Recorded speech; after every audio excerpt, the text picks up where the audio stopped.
ایڑی چوٹی کا زور لگانا پڑتا ہے ان جھوٹے واقعات کی وجہ سے. یعنی ہم کہہ رہے ہیں قرآن میں لکھا ہے ایاک نعبد و ایاک نستعین, یہ کہتے ہیں نہیں جی وہ سلطان باؤ نے تو کہا ہے سن فریاد پیرا دیا پیرا.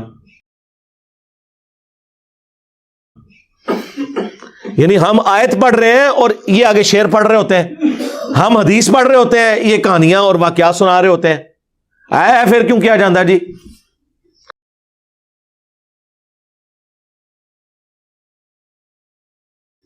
اور پھر کیوں کیا جاندہ, وہ ہوندے ہی کدھر ہی نہیں ہے. ہم رفع الیدین کی حدیثیں بیان کر رہے ہوتے ہیں, یہ کہتے ہیں جی وہ پھر کیوں کیا جاندہ ہے کہ وہ بت رکھ کے آندے سن, وہ سرکار کو پتہ نہیں, سانوں نہیں پتہ کیوں کیا جاندہ ہے. اور بیان کرنے والے بھی ان ناسکے نے. جب سے ہم نے کہا کہ کوئی جھوٹی حدیث ہی سنا دیں, ضعیف چھوڑ دیں, جھوٹی حدیث کسی کتاب میں لکھی ہو, یعنی انگوٹھے چومنے والی جھوٹی حدیثیں ہیں لیکن کہیں لکھی ہوئی ہے موضوعات شریف میں. وہ گھڑی ہوئی حدیثوں کے اوپر جو کتاب لکھی ہے نا, ابن جوزی نے بھی لکھی, ملا علی قاری نے بھی لکھی, اور لوگوں نے بھی, کہ بڑی بڑی گھڑی ہوئی حدیثیں کون سی ہیں. لیکن یہ بغلوں میں بت رکھنے والی تو کوئی گھڑی ہوئی حدیث بھی نہیں ہے, اور پبلک کے اندر مشہور ہے. پھر ہمیں بتانا پڑتا ہے کہ بھائی رفع الیدین تو نماز کا حسن ہے, حضور نے حکم دیا ہے جی, حکم کتنے ہے؟ اور ایک وہ دیوبندیوں کا مولوی ہے, وہ اس کا نام رکھا ہے دلیل کا بے تاج بادشاہ. اس کے تاج کے ساتھ جو میں نے کر دیا ہوا ہے نا, وہ کہتا ہے جی میں اتنے لاکھ انعام دوں گا کوئی رفع الیدین کا حکم دکھا دے. سرکار ہم انعام نہیں لیتے, آپ سے آپ کی آخرت کا سوال کرتے ہیں کہ توبہ کریں اپنے اس جھوٹ کے اوپر. ہم دکھاتے ہیں رفع الیدین کا حکم بخاری مسلم سے, لیکن پہلے آپ بات کو سمجھیں, یہ ایک مقدمہ ہے. صحیح بخاری اور مسلم کی متفق علیہ حدیث ہے. نبی علیہ السلام نے فرمایا اللہ نے مجھے جوامع کلمات کے ساتھ بھیجا ہے, میں بات مختصر کرتا ہوں اور مفہوم گہرا. بخاری مسلم دونوں میں حدیث ہے انما الاعمال بالنیات, اعمال کا دار و مدار تو صرف نیتوں کے اوپر ہے. اب یہ ایک جملہ ہے, اس کے اوپر پوری کتاب لکھی جا سکتی ہے. یہ ہے جوامع کلمات, اس کو آپ ذہن میں رکھیں. اب آ جائیں بخاری مسلم دونوں میں حدیث ہے.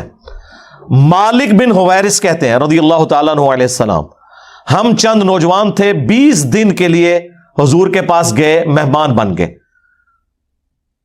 حضور کی وفات سے 1-1.5 سال پہلے غزوہ تبوک کے موقع پر مسجد نبوی میں ٹھہرے 20 دن تک. آپ کے صبح و شام آبزرو کیے.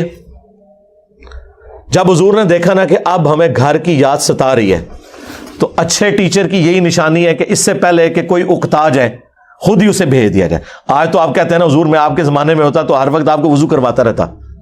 ایسا نہیں ہوتا, دنیا میں ایسے نہیں معاملات چلتے.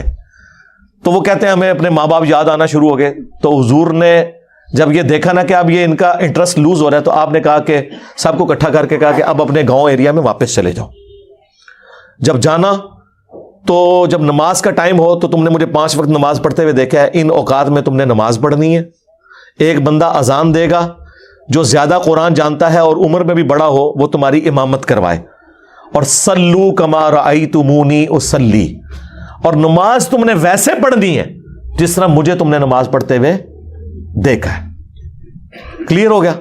یہ جملہ آپ کسی انٹرنیشنل عدالت میں بھی لے جائیں تو وہ آپ کے علماء کی جہالت کے اوپر ہنسیں گے کہ اس کے بعد رسول اللہ کو یہ کہنے کی ضرورت ہے کہ جب نماز شروع کرنا تو ہاتھ کانوں تک اٹھانا, جب رکوع میں جانا تو ہاتھ کانوں تک اٹھانا, جب رکوع سے سر اٹھانا تو ہاتھ کانوں تک اٹھانا, سبحان ربی العظیم رکوع میں پڑھنا, سبحان ربی الاعلیٰ سجدے میں پڑھنا, فجر کے 2 فرض پڑھنا, زور کے, یہ سارا کچھ آپ کو کہنے کی ضرورت ہے جو لوگ 20 دن سے حضور کو دیکھ رہے ہیں.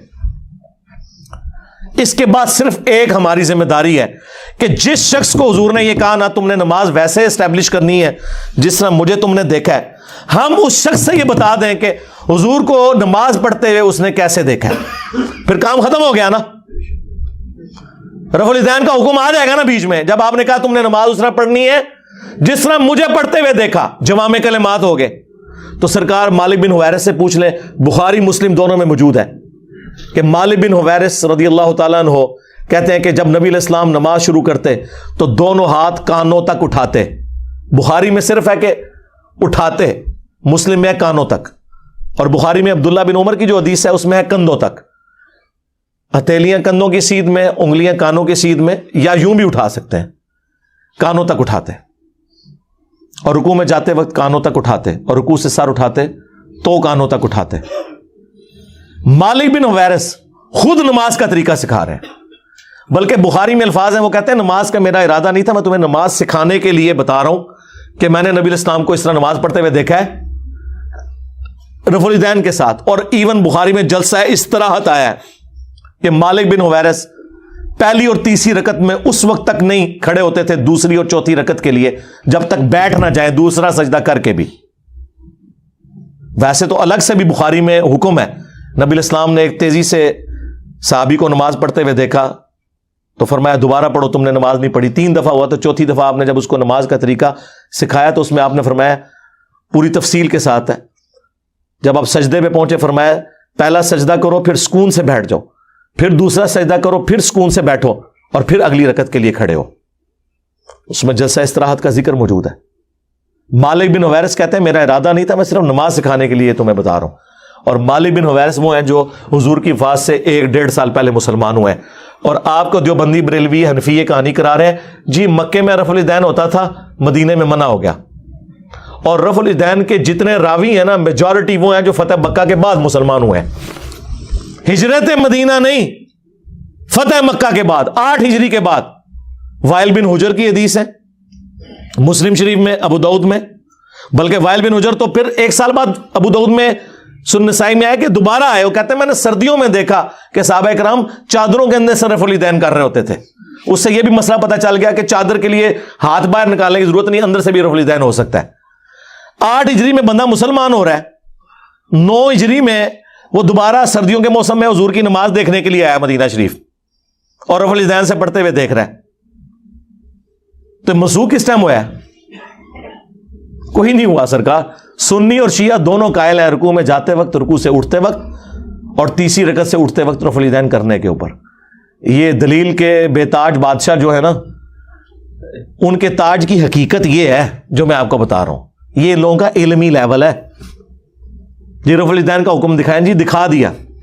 اب آپ کے پاس قیامت تک ٹائم ہے کہ آپ نے بتانا ہے کہ مالک بن حویرث نے یہ جو نعوذ باللہ غلط نماز سکھائی، کب انہوں نے توبہ کی یہ غلط نماز سکھانے سے، یہ ذرا آپ نے بتانا ہے۔ ابو حمید سعدی کی حدیث بخاری میں بھی ہے اور تفصیل کے ساتھ جامعہ ترمذی اور سنن نبی داؤد میں 10 صحابہ کی موجودگی میں انہوں نے نماز کا طریقہ جب سکھایا تو باقی 10 لوگوں نے کہا کہ آپ تو بالکل اینڈ پہ مسلمان ہوئے ہیں۔ انہوں نے کہا کہ اس میں کوئی لڑائی جھگڑے والی بات نہیں، میں تمہارے سامنے نماز پڑھتا ہوں، اگر میں غلطی کروں مجھے بتا دینا۔ تو انہوں نے 10 صحابہ کی موجودگی میں نماز پڑھی۔ اس سے یہ بھی ثابت ہو گیا کہ وہ شخص نماز کا طریقہ بیان کر رہا تھا جو اینڈ پہ مسلمان ہوا، اور باقی صحابہ کہہ رہے ہیں تو بالکل آخر میں آیا۔ اور پھر جب وہ نماز کا طریقہ بتا چکے تو 10 نے بیک زبان کہا کہ آپ نے بالکل صحیح نماز پڑھی، رسول اللہ اسی طرح نماز پڑھا کرتے تھے۔ مراد یہ کہ حضور کی وفات کے بعد ذکر ہو رہا ہے، اور یہ ایٹ لیسٹ 30 سال بعد کا واقعہ حضور کی وفات کے، فوراً بعد بھی کوئی فرق نہیں پڑتا۔ 10 کے 10 کو غلطی، جس میں ابو قتادہ بھی شامل ہے سینئر اصحاب میں سے، اس میں انہوں نے رفع الیدین کا ذکر کیا ہے، جلسہ استراحت کا ذکر کیا ہے، تورک بیٹھنے کا ذکر کیا ہے چوتھی رکعت میں، بائیں سرین پہ بیٹھ کے دایاں یعنی پاؤں کھڑا کر کے اس کے نیچے سے بائیں پاؤں کو گزارنا۔ اور ابو داؤد میں تو الفاظ ہیں کہ جب نبی علیہ السلام نماز کا ارادہ کرتے تو نبی علیہ السلام قبلہ رخ کھڑے ہوتے اور اپنے ہاتھوں کو کندھوں تک بلند کرتے، یہاں تک کہ ہر ہڈی اپنی جگہ پر جب واپس آ جاتی پھر آپ قرات شروع کرتے۔ اس سے میں نے ثابت کیا کہ انہوں نے ہاتھ چھوڑ کے نماز پڑھی ہے، کیونکہ جب بھی کوئی نماز شروع کرنے کا ارادہ کرتا ہے تو ہاتھ باندھ کے نہیں نماز پڑھتا، یوں کھڑا ہوا ہے اور وہ نماز یوں شروع کرتا ہے اور ہر ہڈی اپنی جگہ پر واپس آ جاتی۔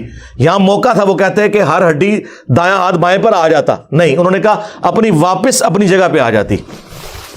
اس سے نبی علیہ السلام سے بھی ہاتھ چھوڑ کے نماز پڑھنا ثابت ہے۔ ویسے عبداللہ ابن زبیر کی الگ سے حدیث ہے المصنف ابن ابی شیبہ میں، باقاعدہ باب باندھا ہے امام ابن ابی شیبہ، امام بخاری مسلم کے استاد نے، کہ ان صحابہ اور تابعین کا بیان جو ہاتھ باندھ کے نماز پڑھتے تھے، جو ہاتھ چھوڑ کے۔ ہمارے نزدیک دونوں طریقے درست ہیں، ہاتھ باندھنا بھی ہاتھ چھوڑنا بھی۔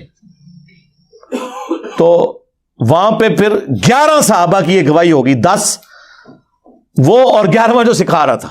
تسی 11ویں لی سرکار نو مندے ہو، اسی 11 سرکاراں نو مننے ہاں، اور ساڈی سرکاراں ہو جو صحابہ نے. جی رفع الیدین کا حکم دکھا دیں، جی دکھا دیا ہے.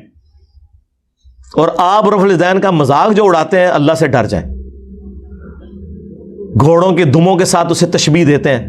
کیا رسول اللہ پوری زندگی اس طریقے سے نماز پڑھتے رہے جس کو آپ نے بعد میں کہنا تھا یہ گھوڑوں کی دمیں ہیں؟